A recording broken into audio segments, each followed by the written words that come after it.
Assalamualaikum warahmatullahi wabarakatuh. Nama saya Dani Wahyu Januar Firmansyah, absen 9 dari kelas 12 IPS 3. Saya di sini akan menjelaskan tentang pengajuan Kamaruh Iptek bagi NKRI dalam bidang ideologi, ekonomi, politik, sosial, budaya, pertahanan, dan keamanan.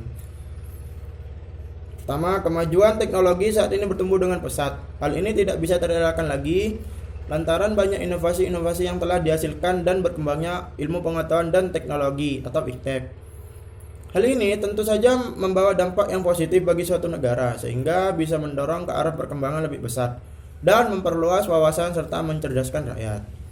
Pengertian dari iptek sendiri adalah sumber informasi yang mampu menambahkan wawasan dan kemampuan di bidang teknologi, di mana kemajuan iptek yang telah dicapai saat ini memberikan kemudahan dan kenyamanan bagi kehidupan manusia. Namun, sejalan dengan hukum alam, setiap hal suatu perubahan pasti akan membawa efek samping tertentu bagi setiap pihak yang terlibat dalam siklusnya. Nah, sebenarnya apa saja dampak positif maupun negatif dari pesatnya kemajuan iptek tersebut bagi negara Indonesia? Pertama, dampak positif iptek dalam bidang pertahanan dan keamanan. Peningkatan akurasi dan keandalan teknologi persenjataan dengan rekayasa hardware dan software. Teknologi informasi dapat mempercepat penyampaian informasi sehingga dapat mempercepat pengambilan keputusan. Kedua, pengaruh positif kemajuan iptek dalam aspek politik. Kemajuan iptek membuat nilai-nilai seperti kebebasan berdemokrasi dan keterbukaan pengaruh terhadap kemajuan pikiran dan partisipasi bangsa Indonesia. Nilai-nilai ini akan menjadi alat kontrol yang baik bagi keberlangsungan pemerintah yang bersih, jujur, adil, dan mampu menerima aspirasi dari masyarakat secara baik. Ketiga, dari segi aspek ekonomi. Dalam sisi ekonomi, kemajuan iptek berpotensi mendorong penanaman modal asing dan meningkatkan kemakmuran rakyat, meningkatkan kesempatan dan devisa kerja serta makin terbukanya pasar internasional untuk produksi di dalam negeri. Keempat, aspek sosial budaya. Munculnya internet dan gadget yang canggih telah mempermudah seseorang memperoleh informasi dari manapun dan kapanpun. Ini juga berperan dalam peningkatan efisiensi dalam aktivitas sehari-hari. Kelima, ideologi. Memberikan kemudahan hidup dengan teknologi baru. Kita bisa menikmati kemudahan dalam transportasi dengan adanya kendaraan bermotor. Kemudian, dalam segi memasak dengan alat-alat elektronik dan kemudahan telekomunikasi dan hiburan dengan adanya teknologi informasi.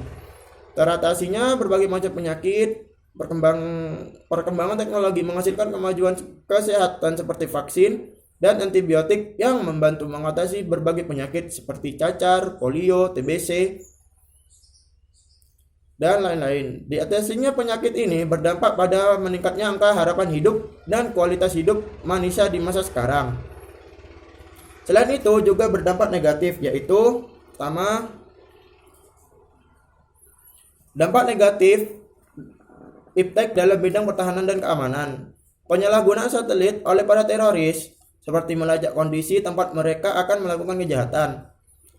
Melalui media internet, pelaku teroris dapat berkomunikasi dengan sesama teroris maupun untuk mencari pengikut.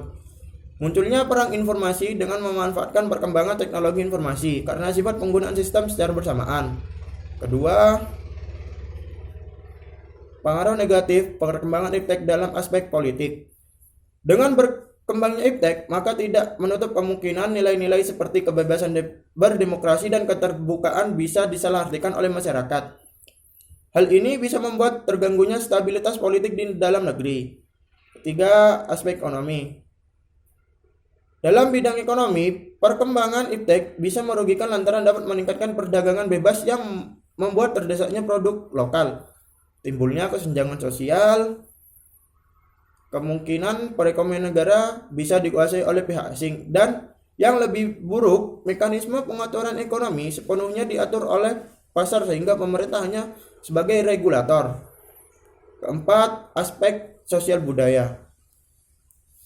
Kemajuan iptek ini dapat memunculkan sifat hedonisme maupun gaya hidup konsumtif dan individualisme. Hal ini tentu saja memicu adanya kesenjangan sosial jika seseorang tidak mampu menerima pengaruh iptek dengan baik. Selain itu, ada kekhawatiran akan lunturnya nilai-nilai sosial dan keagamaan. di mana kemajuan teknologi kadang bisa membuat seseorang melupakan hubungan dengan orang lain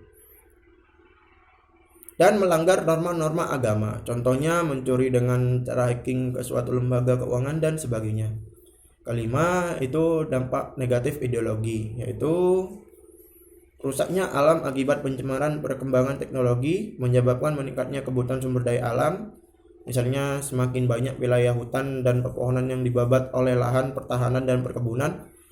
Semakin banyak kendaraan bermotor juga meningkatkan polusi berupa gas karbon dioksida dan berbahaya lain di udara. Timbulnya masalah kesehatan baru, banyak populasi dan limbah membuat munculnya penyakit baru seperti kanker, makanan cepat saji, dan penuh pengawet juga mengakibatkan penyakit seperti hipertensi dan diabetes. Terkikisnya nilai budaya lokal dengan mudahnya komunikasi karena perkembangan iptek, nilai budaya lokal semakin terkikis oleh budaya barat yang dominan, misalnya adalah maksudnya budaya luar melalui televisi dan internet. Sekian penjelasan dari saya, kurang lebihnya mohon maaf. Assalamualaikum warahmatullahi wabarakatuh.